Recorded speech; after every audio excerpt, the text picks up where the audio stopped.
Time now for your forecast first. WRBL News 3 First Alert Weather. Seeing a little bit more blue right now, aren't we? Well, the skies are beginning to clear a bit as we've seen a little weak disturbance come through. Now, this one was dry for us, but wet down there to Panhandle of Florida. And once we get this clearing behind it, temperatures will be pleasant in the overnight. As far as the raincast models, I'm going to track something new for you. Coming up, more sunshine and more heat. Then, by the weekend, I'm going to be showing you something in the Gulf of Mexico. This feature will bring in more humidity and it'll set the stage, here we go, for a more summer-like pattern, but not a washout this weekend. That's coming up in your 7-day outlook. The news starts right now. On your side, this is News 3 First Edition. Voting underway in Alabama as voters cast their ballots in the state's primary election. We will take you to the polls. A $300,000 lawsuit filed against the city of Columbus after a police cruiser crashes into a local business.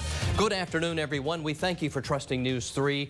I'm Phil Scoggins. We start off this afternoon with some breaking news. Police have identified the body found in Lake Eufaula. Officials confirming to News 3 the body of 57-year-old Jeffrey Melton was found in the lake on May 25th. Melton was reported missing back in March and was last seen in the area of the Elizabeth Canty Apartments. This afternoon, Nellie Miles with the Georgia Bureau of Investigation confirmed the body had been identified. Niles says the investigation has now been turned over to the Columbus Police Department. Right now, News 3 working to find out the circumstances surrounding Melton's death and details into how his body ended up in Lake Eufaula. Stay with News 3 for updates on this breaking story. News 3 is your local election headquarters, and today voters casting their ballots in Alabama's primary. We begin this afternoon with the GOP gubernatorial candidates, where sitting Governor Kay Ivey is taking on 3 challengers: Huntsville Mayor Tommy Battle, Evangelist Scott Dawson, and State Senator Bill Hightower. Candidate Michael McAllister's name appears on the ballot. He passed away back in April. On the Democratic side, those looking to gain their party's nomination for governor are Sue Bell Cobb. She is also being running against Christopher Countryman in that race. Also in that field, James Fields, as well as Walt Maddox, also Doug Smith and Anthony White. Now, one of the most talked about races in the Alabama primary is the race for 3rd Congressional District. The candidates in that race are Democrats Mallory Hagan and Adia Winfrey. That incumbent in the race, of course, is Mike Rogers, Republican. News 3's Ashley Garrett joining us live now at Smith Station at an Alabama precinct voting there. She's joining us with a breakdown of the candidates. Ashley.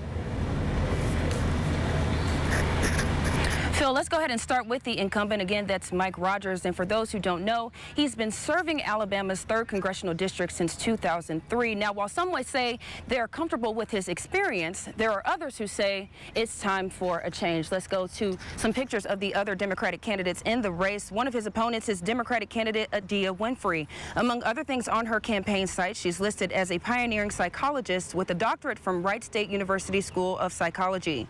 Part of her platform includes healing young people through empowerment. The other Democratic candidate in the race is Mallory Hagan. She's a former anchor for a local TV station in Columbus, and she also won the Miss America title in 2013. Part of her platform also includes being a voice for children in Alabama. On her campaign site, there's mention of her testifying before Congress in 2013 as part of a team that helped restore the federal funding for child advocacy centers across the country, including in Alabama. And back out here live now, a reminder tonight that the polls will remain open until 7 p.m. Central. For now, though, I'll send things back to you in the studio. Live in Smith Station and on your side, I'm Ashley Garrett for WRBL News 3. Thank you, Ashley. There are several other key races in Alabama today. Will Ainsworth, Twinkle Cavanaugh, and Rusty Glover all facing off in the GOP primary for lieutenant governor.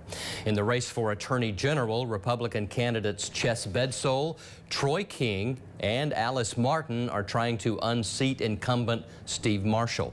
In the Democratic primary for that same seat, it is a 2-man race between Chris Christie and Joseph Sigelman. New at 5 this afternoon, a Columbus mechanic claims that he suffered just under $300,000 worth of damage to his workshop after a police cruiser crashed into it during a high-speed chase. It happened last year. News 3's Michaela Singleton is in front of that shop. as well as the crash site on Casita Road, with why that mechanic and his attorney decided to take the city to court. Michaela.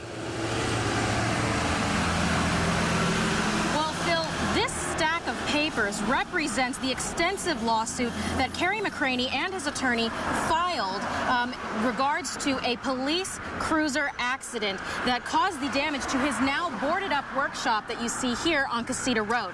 Now, the reason that this lawsuit is 123 pages long is because it includes lists and prices estimating the damage not only to the front of this shop, but also to all the equipment that was damaged inside. Now, this lawsuit also includes complaints from McCraney claiming that he made several attempts to reach city officials before, but they fell on deaf ears, which is why he decided to sue the city. Now, the accident back on May 18th, 2017 happened while police officers were chasing a wanted murder suspect. McCraney's attorney tells News 3 he plans to prove that negligence caused the cruiser to lose control. The evidence and testimony in this case from eyewitnesses that even though there was a chase going on, the officer was still traveling entirely too fast for that area and also suddenly and unexpectedly swerved across 2 lanes of traffic. Now, as I mentioned earlier, the damage to the front of the building is just on the surface.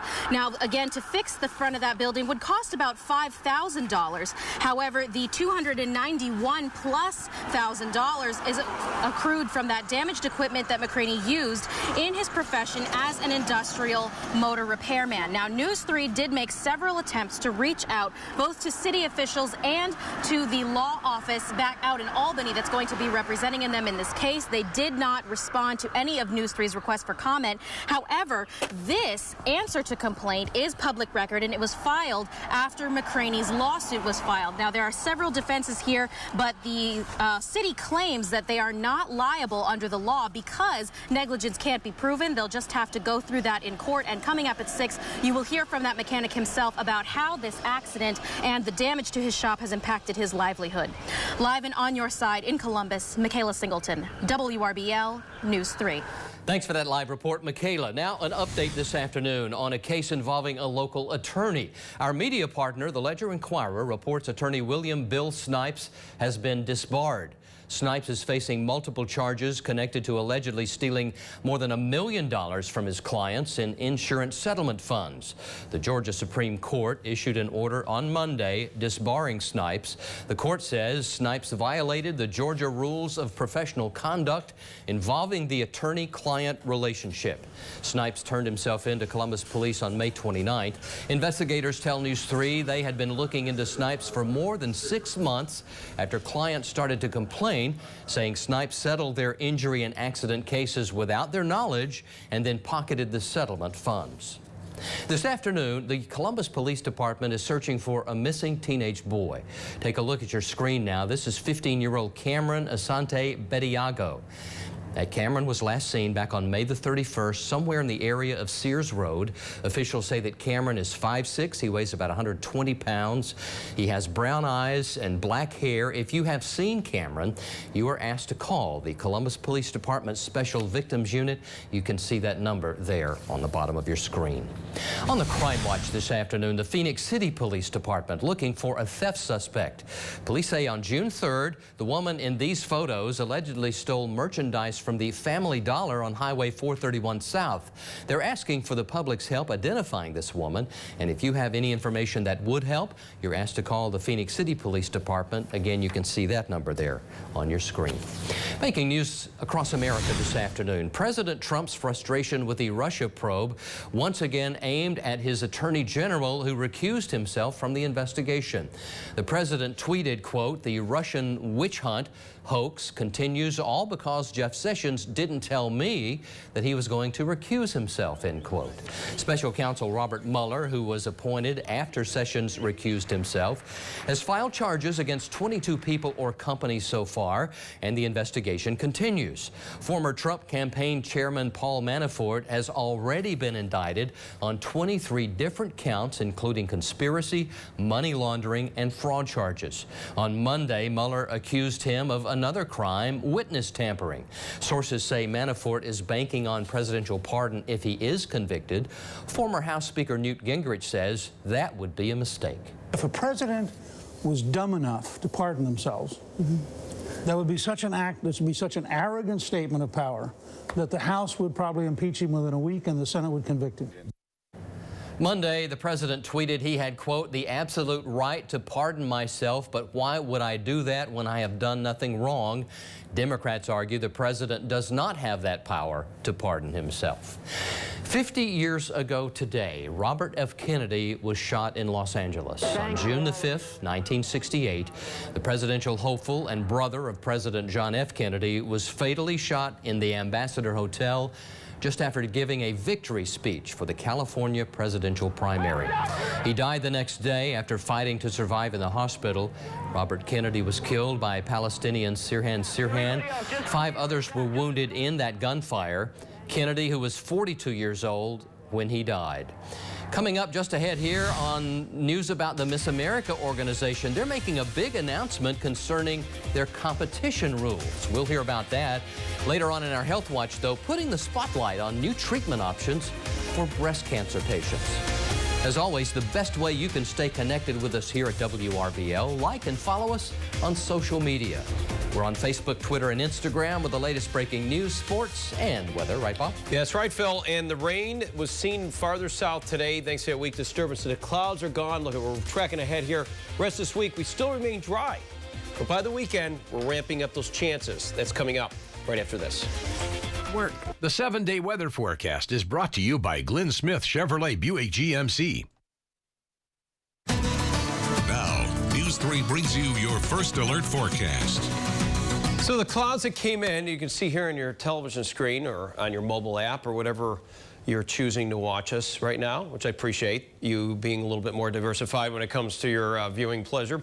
You could see that the high cloudiness has been part of something today. Whenever you had that, you knew something was coming in, but not for rain. Whew, I mean, let that grass still dry out. It's still wet, and some of that deep grass hasn't been mowed yet. But farther south, you can see the weak disturbance bringing in some showers. We've been seeing scattered showers and storms down near the western panhandle of Florida. And now that it begins to thin out a little bit, we're getting some breaks of sunshine in here, but it's a high type clouds that wouldn't provide us with any rain, and really we don't need any. Air quality, hopefully this will help a little bit up near Atlanta where it's so populated. They have an air quality alert up there, and we'll be checking our air quality numbers too at the end of this newscast. I want to put them together for you because when that air is stagnant, that's not good, but it should be moving now with this little weak disturbance. We got up to 85 today, and we had a low of 65 this morning. Pleasantly cool, if you will, early in the day. Isn't that kind of nice? And of course, so far for the month, we only had 1/10 of an inch of rainfall. We could be adding a little bit more to that, depending upon who gets showers coming up in the 7-day forecast for the weekend. And again, not a washout. It's going to be real hit and miss. So with these high clouds around, temperatures are going to still cool though. And we'll get down into the mid-60s for the morning low, as you can see. We'll bring back the sunshine again for tomorrow afternoon though. But by afternoon, we should see that sun. And as a result, once we get that dry air working in, we're talking about lower 90s here. So that is more in line to what would be average for this time of year, okay? So looking at the big picture, raincast models, again, showing you how that system kind of works its way down. And then we start looking at a different setup. Once everything sags down south in the Gulf of Mexico, it begins to kind of lift back up, you see. And for Thursday, not so much here locally, but by the weekend, that humid air mass comes right back in, and you throw on some of that daytime heating, and then we'll start to see things pop up. But for Thursday, looking pretty good. Friday, still looking good. It'll be the weekend. So the overnight, few clouds early and then pleasant. We're going to continue to see that. Some people like to call it partly cloudy. We'll call it that, 67 degrees for an overnight low. Few high clouds early tomorrow morning, but then becoming sunny, warm, and basically it's seasonable. That's what you'd expect for this time of year. With a light northwest breeze, it's behind this weak system that came in. And again, kind of bringing in more of that drier air, real stable here. So for Wednesday, Thursday, more sunshine than clouds. Friday, we'll introduce a few more clouds coming in here. And for the weekend, we're only going isolated, just kind of a hit, pop-up, shower, little thunderstorm here and there, not a washout. Doesn't mean everyone will get rain either. So a lot of you will still be rain-free going in for several days now. And we're looking at those temperatures still locally getting into the lower 90s, possibly upper 80s, if we can add a little bit more humidity coming in at the end of that forecast period. So, you know, just taking a gander at that compared to what we had obviously in May, how wet it was, and even this past weekend with the severe storms, not seeing that setup. But, you know, Phil, want to point out this time of year, you know, when you get intense heating, summertime, you can always get strong gusty winds with local thunderstorms. And of course, thunder, there is no safe place outdoors when you're out in a thunderstorm. So don't be outside in one if you can help it. All right. Okay? Thank you, Bob. Okay. And making news today, the Miss America pageant getting rid of its swimsuit competition. The move, part of a broader change that was announced on Good Morning America today by Miss America Board of Directors Chairwoman Gretchen Carlson. Carlson says the organization will no longer stage a beauty pageant, but rather a competition that will be more inclusive of women of all sizes. She said, quote, "We will no longer judge our candidates on their outward physical appearance." For the first time in the year's 97-year event history, the organization now led entirely by women. This comes after the organization was rocked by a sexual harassment scandal this past year. When we return here on First Edition, genetic testing changing the way that doctors treat breast cancer in some women. Stay with us. News 3's First Edition coming right back. In today's Health Watch report, women diagnosed with breast cancer may have more treatment options available to them. Reed Binion tells us a study published Sunday in the New England Journal of Medicine says many women with a common form of breast cancer can safely skip chemotherapy. For women diagnosed in the early stages of one of the most common forms of breast cancer, treatment may get a little easier. Genetic tests are enabling researchers to identify multiple types of breast cancer and tailor treatment plans. A recent study suggests some forms of the disease may not even require chemotherapy. The study applies to estrogen-sensitive women with early-stage tumors below 5 centimeters that have not spread to the lymph nodes. These women also have intermediate scores on a genomic test used to inform breast cancer treatment. Doctors had previously been unsure how to treat these patients. Many had been given chemotherapy protectively, but those side effects include weakened immune system, diarrhea, fatigue, hair loss, memory loss, bone loss, and heart and vision problems. In the trial, more than 6,700 patients were randomized into two groups. One received hormone therapy alone, and the other received hormone therapy with chemotherapy. Researchers found that more than 83% of the women using hormone therapy alone had not developed a recurrence or additional primary cancer. The rate for women who had also received chemotherapy was more than 84%, a statistically insignificant difference. The survival rate was similar. More than 93% of women from each group beat the cancer. Scientists urge caution in interpreting the trial's results. Tumors tend to be more aggressive in premenopausal women. They should discuss all treatment options with their oncologist. For today's Health Minute, I'm Reed Binion. More than 11 million Americans may have incorrect prescriptions for aspirin, statins, and blood pressure medications. A new study from Stanford University finds the data used to determine the risk of a heart attack or stroke has not been updated since the 1940s and therefore does not take into account changes to diet, environment, and medical treatments over the last 70 years. That's going to do it for Health Watch. A final check of your forecast when we come back. First, though, here's a look at what's coming up later tonight, right here on WRBL.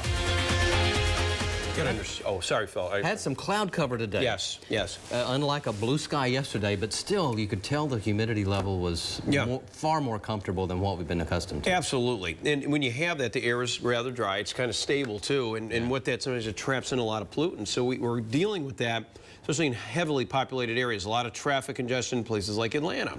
So this is what's been going on. And even some of that pollution, when the wind's coming in from the north, can affect us here. Now, you look up in the sky, and it looks pretty good. To, you know, you wouldn't say, I don't see any pollutants. I don't see any brown haze or anything like that. Just some clouds. It's 84 degrees. The winds are light, but they are coming from the northwest.